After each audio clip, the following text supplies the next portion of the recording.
Now student, important point is the phanerogams. Phanerogams is mainly divides into two parts.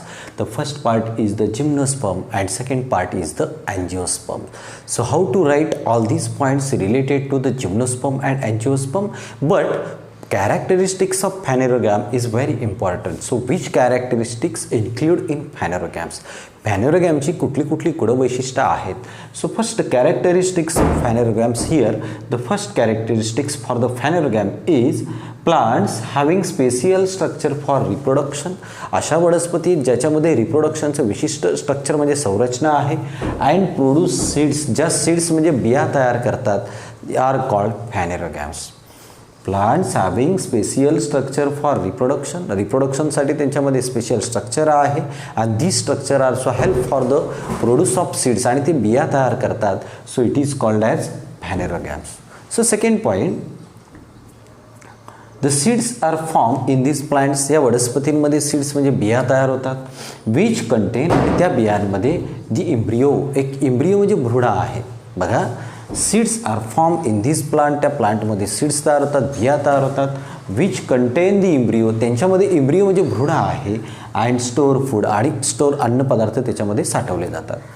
During germination, ज्या वेळेला जर्मिनेशनला सुरुवात होते. Germination म्हणजे काय ते आपल्याला पाहायला लागेल. जर्मिनेशन म्हणजे ज्या वेळेला ती बी असते त्याच्यामधून अंकुर फुटतो, आणि अंकुर फुटल्यानंतर वनस्पतीची जी वाढ होते त्याला जर्मिनेशन म्हणतात. ड्युरिंग जर्मिनेशन, ज्या वेळेला त्या प्लांटची वाढ व्हायला होते त्या सीड्समधून ते बाहेर येते. Store food is use for initial growth of embryo. त्यावेळेला त्या इम्ब्रियोच्या ग्रोथसाठी त्या स्टोर फूड जे आहे, साठवलेले अन्नपदार्थ आहेत, ते वापरले जातात. So all these three characteristics related to the phanerogams. You take the screenshot. Now student, the important point is the phanerogams. Phanerogams mainly divides into two parts here. The first part is the gymnosperm and second part is the angiosperm. So how to write all these characteristics related to the gymnosperm and angiosperm? Which characteristics include for the gymnosperm and angiosperm?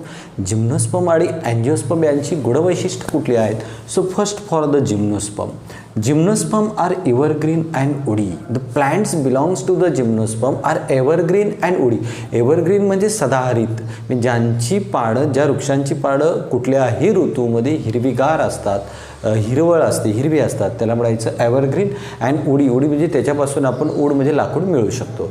The gymnosperm are evergreen and woody. So another characteristics, the stem of gymnosperm are without branches. त्याचं जे steam आहे त्याला without branch, म्हणजे त्याला branch म्हणजे फांद्याने. For example आहे cycas. Suppose the tree is cycas, आणि हे त्याचं स्टीम आहे. तर हे जे स्टीम आहे, ही सायकस प्लांट आहे, आणि त्याचं हे जे स्टीम आहे याला ब्रांच नाही. ब्रांच म्हणजे फांद्या नाही आहेत. So stem of gymnosperm are without branches. त्याला ब्रांचेस म्हणजे फांद्या नसतात. The leaves from a crown. Leaves त्याचे काय तयार करतात बरं? क्राऊन. क्राऊन म्हणजे शंखाकृती भाग तयार करतात. Leaves from crown. क्राऊन म्हणजे या type. Leaves from crown. Leaves काय तयार करतात बरं? क्राऊन म्हणजे असा त्रिकोणाकृती, शंखाकृती पार्ट्स आहे, शंखाकृती पार्ट्स आहे ते तयार करतात. So third is the leaves from crown. Leaves crowns तयार करतात. Fourth is the seeds are without covering. तर त्या जिम्नोस्पर्मचे जे सीड्स आहेत ना, त्याच्यावर कुठल्याही पद्धतीचं कवर नसते. मग कवरिंग म्हणजे काय? तर तुम्ही कुठलेही सीड्स पाहिलं असेल. एक जनरल आपण एक्झाम्पल घेऊ, बदामाचं घेऊ. तर बदामाचं वर आपल्याला ते फोडायला लागतात, आणि फोडल्यानंतर आतमध्ये सीड असतो. So seeds are without covering. किंवा तुम्ही मँगो घ्या. आपण त्या मँगोचं एक्झाम्पल बघू इथे. For example is the mango fruit. Okay. आणि त्याचं जे सीड्स आहे ते कुठे बरं? आतमध्ये असते. म्हणजे त्या हे सीड आहे मँगोचं, आणि त्याच्यावर जो हा पार्ट आहे हा फ्रूटचा पार्ट आहे. म्हणजे सीडच्या वर कवर असते आणि काही सीडच्या वर कवर नसते. So seeds are without covering. जिम्नोस्पर्ममध्ये जे सीड्स आहेत ना त्याला कवर नाही, विदाउट कवरिंग आहे. This plants do not form fruits. याच्यामध्ये फळं तयार होत नाही. सीड्स तयार होतात पण त्याला कव्हर नाही आहे. आणि जी fruits are these plants do not form fruits, फळं तयार होत नाहीत. And example is the cycas, Christmas tree and thuja. There are 3 important example for the gymnosperm. तर seeds are without covering. Suppose हा मँगो आहे आणि हा जो पार्ट आहे हा मँगोचा सीड आहे आणि त्याच्यावर हे फ्रूटचं कवर आहे, हा कवरिंग सीड आहे. आणि असे काही सीड्स आहेत की जे विदाउट कवरिंग असतात. So first, gymnosperm is evergreen and woody. Second, the stem of gymnosperm are without branch, त्याला कुठल्याही फांद्या नाही आहेत. Third, the leaves form crown, leaves crown तयार करतात, शंखाकृती भाग तयार करतात. Seeds of gymnosperm are without covering, त्याला कुठल्याही प्रकारचं वरचं कवर नाही आहे. These plants do not form fruits, यांना फळं येत नाहीत. Example cycas, Christmas tree and thuja. So angiosperm, which characteristics include in angiosperm? The first, the flower of these plant bear reproductive organs. Flowers आहेत ना या प्लांटच्या, त्यामध्ये रिप्रोडक्टिव्ह ऑर्गन्स आहेत. मग फ्लावरला कुठले कुठले रिप्रोडक्टिव्ह ऑर्गन असतात? फॉर एक्झाम्पल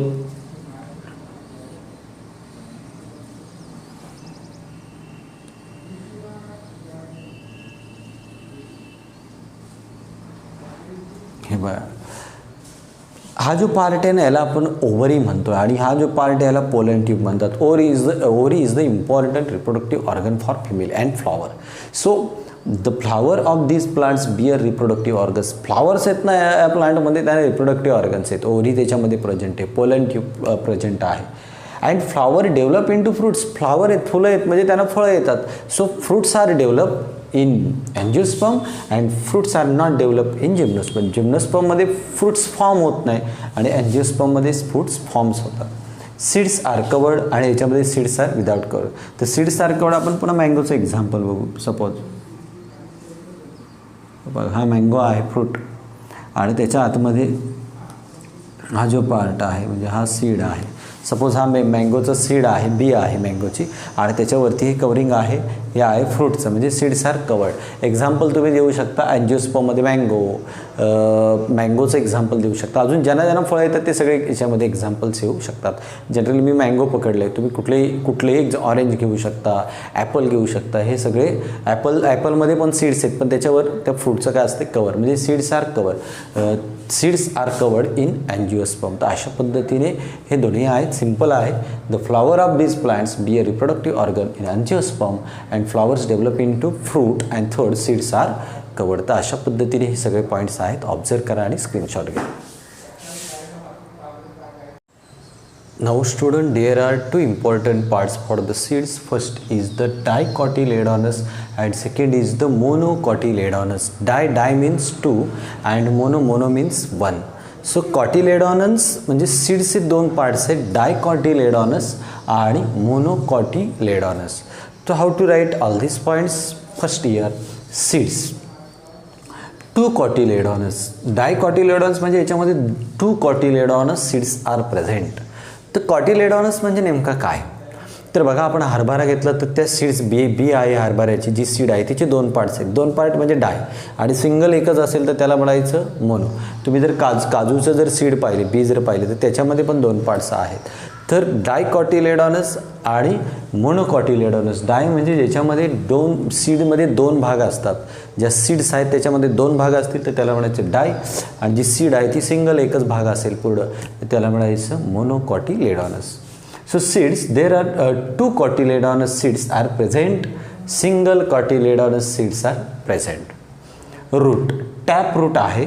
डायकॉटिलेडॉनसमध्ये टॅप रूट आहे. सो फायबरस रूट हा मोनोकॉटिलेडॉनसमध्ये. फायबरस रूट म्हणजे नेमकं काय? हे बघा हे फायबर्स आहे.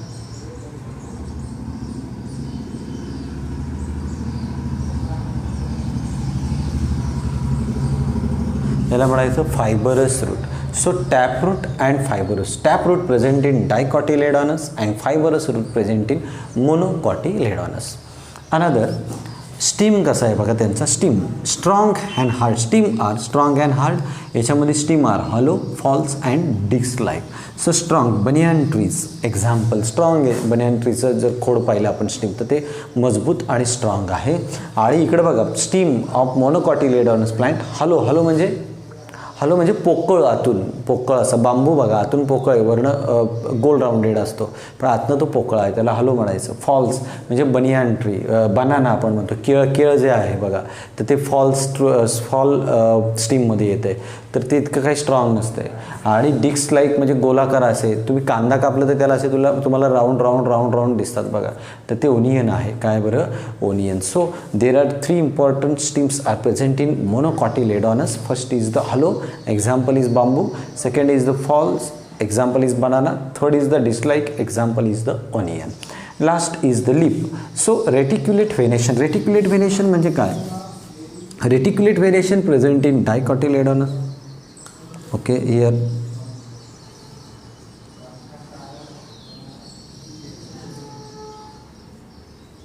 हे रेटिक्युलेट व्हेनेशन आहे.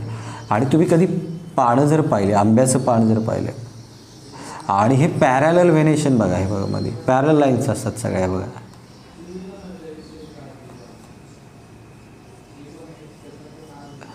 म्हणजे पॅरल लाईन्स आहेत, एक रेटिक्युलेट व्हेनेशन आहे आणि एक पॅरलल व्हेनेशन आहे.